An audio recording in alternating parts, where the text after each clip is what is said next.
But remember what I said before on the last show, that our enemy is not the Jewish people. Our enemy is the Zionists. The Zionists are the ones who are the enemy, not the Jewish people. I mean, after all, if we are descendants of the Prophet Ibrahim as Muslims, so are they. Yes. Isn't it?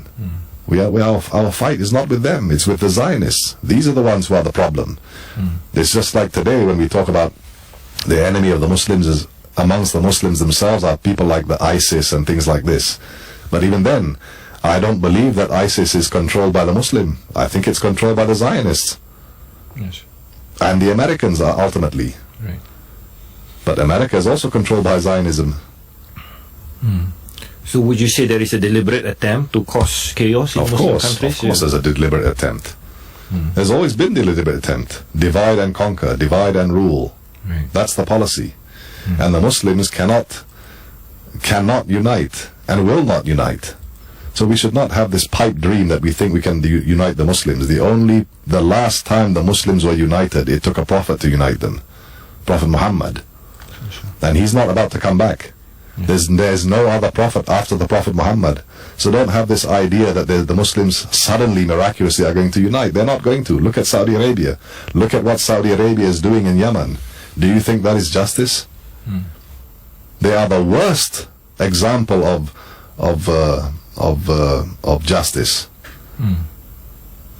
You cannot rely on them, and yet we are looking at them as if they are the ones who are responsible to guide the Muslims of the world, but they are not. They are the worst example. Look at what they are doing in Yemen. Look at what they are doing in Syria. Look at what they are doing in Iraq. They have their hand everywhere to cause trouble. Why must you kill your own brother? Why must you kill your own Muslim brethren? This is very bad. It is not Islamic.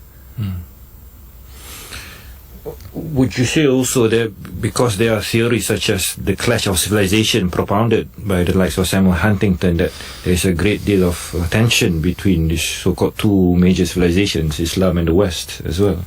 Yeah, but there's always been tension. There's always been opposition to Islam. Always.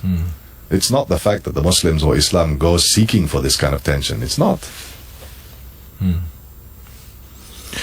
When you talk about this lack of unity, what do you think are perhaps the foundations that the Muslim countries should really pay attention to, such that this unity can emerge again at the international arena, perhaps? Oh, well, like I said, Syafiq, just now, I mean, I don't see unity in the near future, not the way the Muslims are behaving. And like I said just now, this Amr bil Ma'ruf wa Nahy anil Munkar, Saudi Arabia is doing Amr bil Munkar wa Nahy anil Ma'ruf.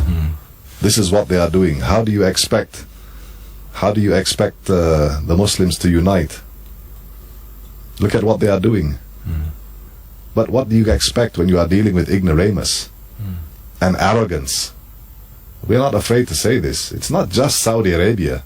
There are a lot of these Arab countries are the same. They suffer from the same affliction, including Malaysia. We have this problem of arrogance. I mean, look at now. Look at today.